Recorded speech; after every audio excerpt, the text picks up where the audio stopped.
Welcome back. We are joined now by Suneel Gupta. Suneel, you are the author of Everyday Dharma. It's a book that I absolutely love. I've been following your work for a long time, and we're going to chat all about your book, but I want to talk a little bit about you. You've had an amazing career, lots of ups and downs, huge success with your app Rise, and some failures.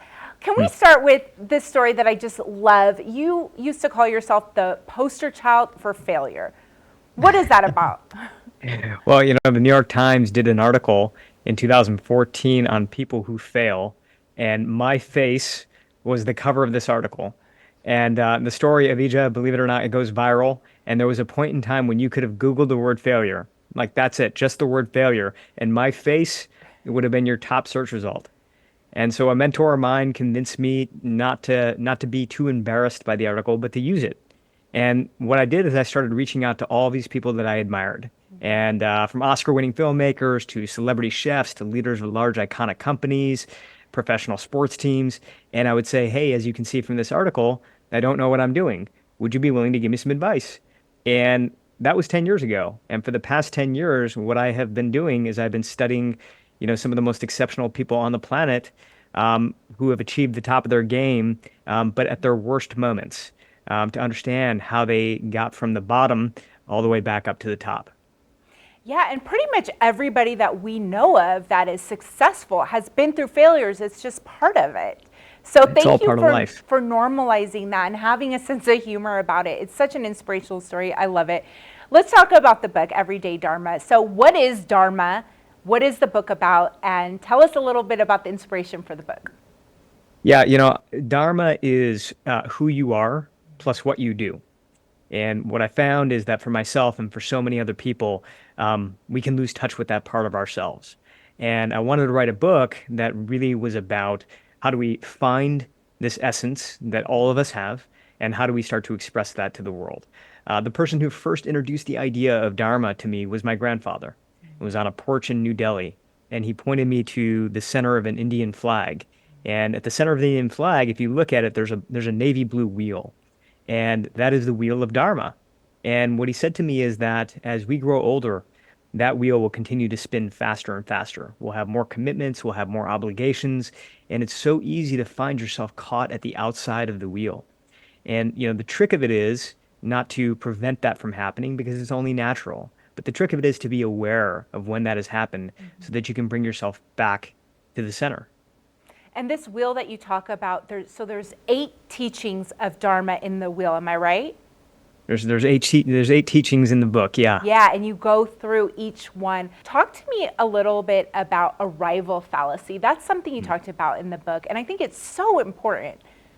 Yeah, so the arrival fallacy is a term that was coined by Dr. Tal Ben-Shahar, who was at Harvard. He's now at Columbia University. And what he said is that we all sort of feel, we've been conditioned to believe that we're going to reach this moment of arrival in our lives, where we have enough money, we have enough status, we have enough success, that we're going to finally feel complete. We're going to finally feel fulfilled. But that never quite happens, does it? And we hit a goal, we hit a milestone, and then the goalpost moves again, and it moves again, and it moves again. Now, that's not all to say that we shouldn't have goals in life. Goals are important, but it's more to understand that our happiness, our joy, isn't necessarily coming from the completion of hitting goals, but it's coming from what happens between where we are right now and the goal itself. And so we have to choose things that really do make us come alive. That is part of happiness when it comes to work, when it comes to how we bring joy to what we do.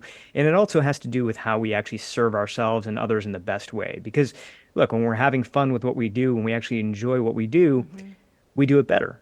Yeah. And speaking of enjoying what we do, my favorite one of the teachings is Leela, which it translates to high play, which basically means make your work your play and your play your work. Wasn't that a quote by Phil Jackson or somebody? That's right. Yeah, Yeah. Phil Jackson. And I feel so lucky for my job. I always say I get paid to have fun and enjoy myself because I get to meet people like you. I get to talk to people. I get to go out and have fun. Enjoying your work is so important. How can people bring Leela into their life more? Yeah, yeah. I mean, the cool thing, Avijah, is that you don't have to have a job as a television broadcaster in order to bring Leela and play into your life. Sometimes just simply asking ourselves the question, how do we have fun with what it is that we're doing right now? Like just asking yourself that question will start to invite more of a sense of play into your life and into your work. The great mountain climber Alex Lowe was once asked, who are the best mountain climbers in the world? And his answer was, it's simple. It's the ones who are having the most fun. And sometimes we have been conditioned to believe that fun and work are sort of these two separate worlds that are not to be combined. But when we look at the research and we start really digging into what it means to be great at anything you do, no matter what your job is, we find that the people who are doing the best are the ones who are inviting a little bit more of a sense of play into their lives. You've had a very successful career, like I mentioned. I mean, you were a speechwriter, you worked in Washington, D.C. You've done so much. Are you living your Dharma? I am. I am. It took me a while to get here, Uh-huh. but there were two questions that really I think helped me get to a place of understanding who I am. And those two questions were, the first one was, if it was impossible to fail, what would I do? And that question helped me understand what my wildest goals were in life. But the second question, which I think is even more important, is what would you do even if you did fail? Because I think if you can answer that question, then you know that you're after something that is really appealing to your deepest desire. It's your deepest love. Like if you look at a musician, for example, a musician, obviously, most of them want to build great audiences. They want to have lots of fans. They want to maybe make money, have status, success. But they're going to play music no matter what, even if all of that stuff wasn't true, because they love the music. And so I think for us to really discover our Dharma, we have to ask ourselves not only just what would we do if it was impossible to fail, but what would you do even if you did?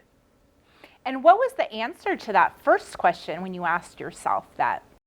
Oh, it's interesting, Avijah, because for me, the answers of both questions kind of led me to one place, which is I love to study exciting stories, people who have, reached the top of their game, but to understand sort of what they were like when they were at their worst. So what were the best of the best like when they were at their worst?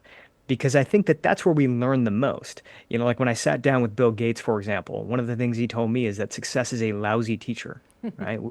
Success is wonderful, but it doesn't teach us as much as failure does. And if we can study people in the moments where there were setbacks, where there were mistakes, where there were accidents, slip ups, that's where we start to learn the most. And so that is my passion. I go out there, I study people who are, doing really exciting things, but I sort of rewind the clock to the moments when things were not going their way to understand how they behaved in those moments, because I think that's where we can learn the most. It's hard to imagine that somebody like Bill Gates had failures, but I presume he did, correct? Oh, absolutely, absolutely. Along the way of building Microsoft, but even after Microsoft became a big company, if you look at the way the stock performed, it had lots of ups and downs. Even if you look at the work that he does around his foundation, I mean, one of the things that I was surprised to find out is like, he talks a lot more about the failures, the things that did not work, because he holds those in just as high regard.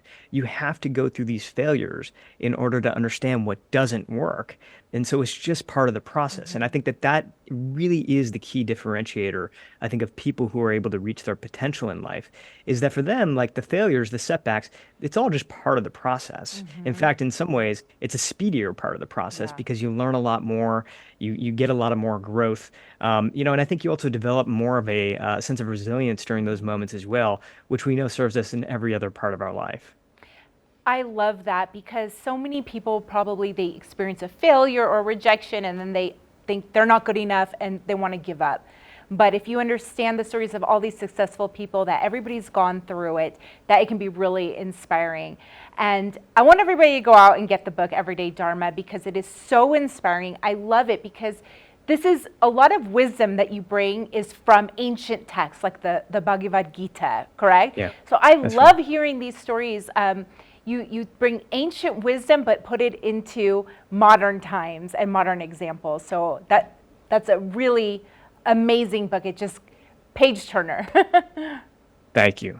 Yeah. Thank you. Yeah, no, I mean, I think one of the things that was constantly surprising me by writing the book is that a lot of, modern day science in some ways is catching up to ancient wisdom, Yeah. which I know sounds a little weird to say, but we are finding that there's a lot of things that we are kind of coming to right now with ideas around equanimity and finding comfort in the discomfort, all the things that I think are urgent of our time right now with all the stress and exhaustion that everybody feels. There's a lot of science that is proving out what I think we have known for thousands of years. And so this book aims to marry both of those things together.